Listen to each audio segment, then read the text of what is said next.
Oh, Sarah, look. Let them put Peak on the shelves. What? What are you doing? There you go. I don't think they have a single classic Goosebumps book. What are all these? Look at this. God. I know there's Five Nights at Freddy's books too. They might be in the teen section though. They have Twilight. Yo. Obviously they have Twilight. What? Oh, let's go. How much is it? $143. Are you serious? Yeah. What? Those are just the paperbacks. There's a Five Nights at Freddy's. Yeah. Oh, what? Where?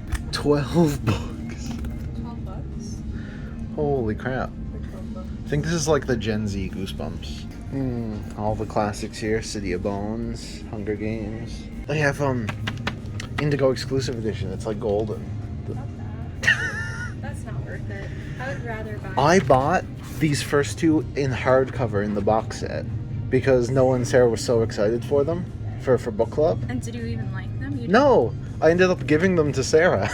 That's so embarrassing. I know, yeah. So I'm like never buying one of their books again until I know I like it.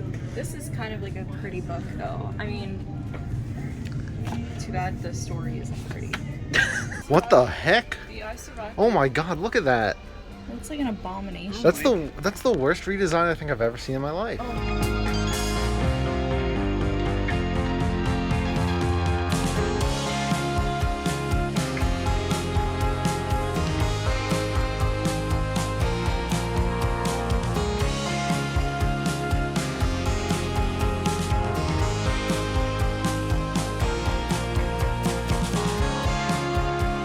I think you'd like Berserk. Oh yeah. This buy, like, Yeah. I could just carry this in my carry-on. Yeah. Yeah, why not? You can get all of them.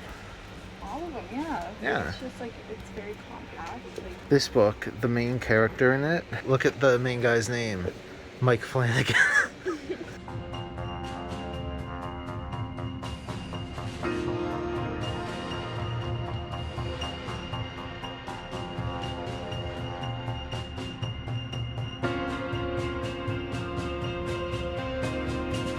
It's the boy George Soros. Yo, oh my God, yo. oh my God.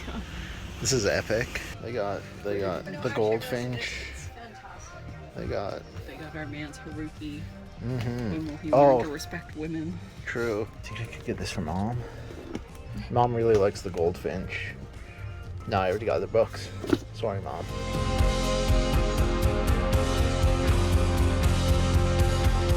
What do you got? This is actually pretty good. This is- I don't believe you. oh my God, James Patterson and Bill Clinton. Yeah, that's the one. Go. That's like the one. I remember when this came out. It's like it looked really cringe. Do they have any good books here? What is this? Oh, here we go. The High Count Bestie. Hmm.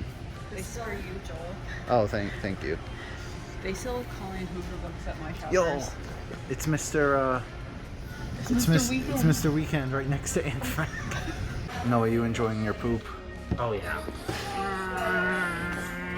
Oh.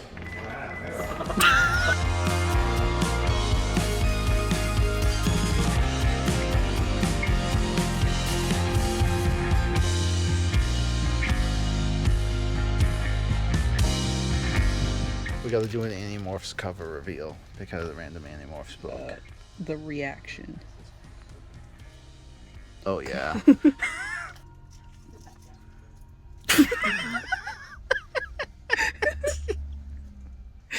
There's like newer ones. You ready? They're probably not as good. Oh my God. Oh, it's like a. Oh, that's. Can you- Yeah. Man, they have a bunch of bangers here. Where's Goosebumps though?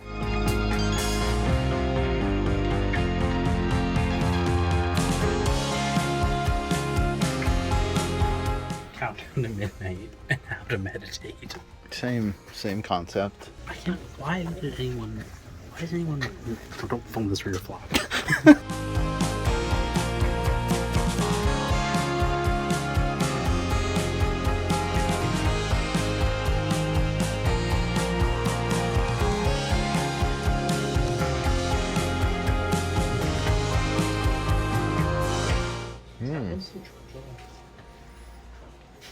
Yeah, you should get it. Put that away. That's right, folks. I am back in the saddle, back in London, Canada. Went on a nice trip, went to Toronto, went back home, see the family. And what you just saw was a montage of Toronto, where me and my friends decided to go on sort of a book crawl, which is like a pub crawl, but way cooler. Toronto's an absurdly big city, so we just sort of walked and hit every bookstore along the way. So most of what I have to show off today comes from that. Because you know me, I have a real problem when it comes to buying books, and nothing fuels that addiction more than cheap prices. We're gonna start off with this one, which I got before the trip, Jade War here. You can see why. I've heard this series is absolutely excellent. A lot of people rank this among their favorites. Definitely on my radar, just not quite yet. The fact that it's shorter, that it's a trilogy, does make it more likely I'll read it sooner, but we'll worry about that later. And these next two books are on a similar note. Yet another Malazan book. What am I doing? I can't stop. I've said this in like every haul video I've done, but this ain't happening. Not anytime soon, okay? I'm sure it'll be amazing when I get to it, but for now I know I eventually will.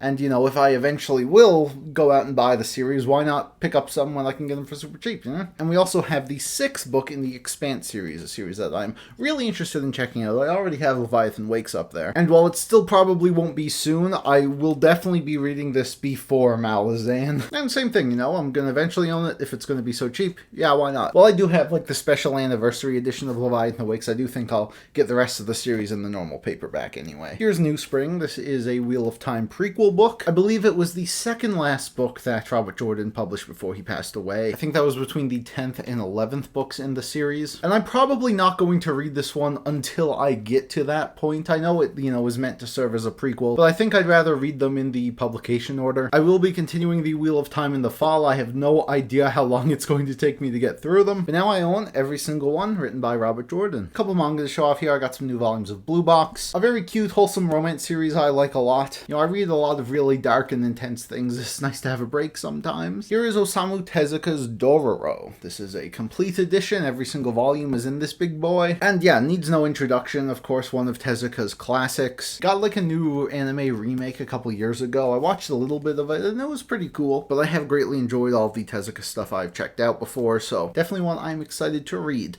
Probably in the fall. This is Fever Dream, or Fevre Dream. I'm not really sure how we're saying that here, George. Anyway, this is a horror novel about vampires that George R.R. Martin wrote over a decade before Song of Ice and Fire started. And because of that, I don't think it's very well known. Most people don't really know much about what George got onto before the 90s. But you know me, I love a good vampire story, and I'm really interested to see what George did here, because this seems to be a very different type of story from what I'm used to reading from him. So I kind of want to see what his writing style was like back then and how he takes on this type of story. Terry Pratchett is an author that I'm very interested in reading. The problem is he has like a trillion books out. The solution appears to be Small Gods. This is a Discworld story, but unlike most of the Discworld books, it is a standalone from what I understand. I do know how the Discworld works. You have like multiple sub-series, different books follow whatever plot lines and characters. I don't really have time for all that now, but I might have time for Small Gods, which I do hear is one of the best ones. And unless I get a lot of pushback, this will be my first introduction to the Discworld. And how much I enjoy it may influence how quickly I jump back in. Got a Stephen King first edition hardcover here. This is Dolores Claiborne. The book I believe came out in the mid-90s. Not one of his most well-known books, but one I've heard pretty good things about. And you know me, I see a cool looking Stephen King book. It'll be on my shelf. Probably be like a far off one because I still have so many of his books to read, but nevertheless glad to own it. The last pickup for today probably doesn't need an introduction, and you probably know why I bought it. Yeah, This Is How You Lose the Time War is a book. It came out a few years ago, you know, people liked it, it won some awards, but if you don't know why this book is hot right now, Just give it a quick Google. So like many others, I picked it up without knowing a thing about it. It's very short, so I do think I'll be reading it quite soon. And yeah, so we'll see if I agree with Mr. Dickolas. God, why do I feel like so many publishers are going to, like, try to copy this now? Like, you're just gonna get a bunch of burner accounts named, like, Biggest Dickus boosting, like, old forgotten works. So those were all the new books, fun stuff. What I liked about this haul is that most of it was a surprise. Like a couple months ago, I had no idea I'd be owning any of these. That's what's so fun about used bookstores. Sometimes you won't find anything, but every now and then you'll find a few gems. And while I'm not much of a traveler, and usually don't care for large cities, it's definitely something I would not be opposed to doing again. So with that, thank you all so much for watching. Let me know some of the books that you have picked up recently, if there's anything coming out over the summer you have an eye on, and I will see you all soon for a new video. Up next will be a mini review for Half a King, and then a full review for Dracula.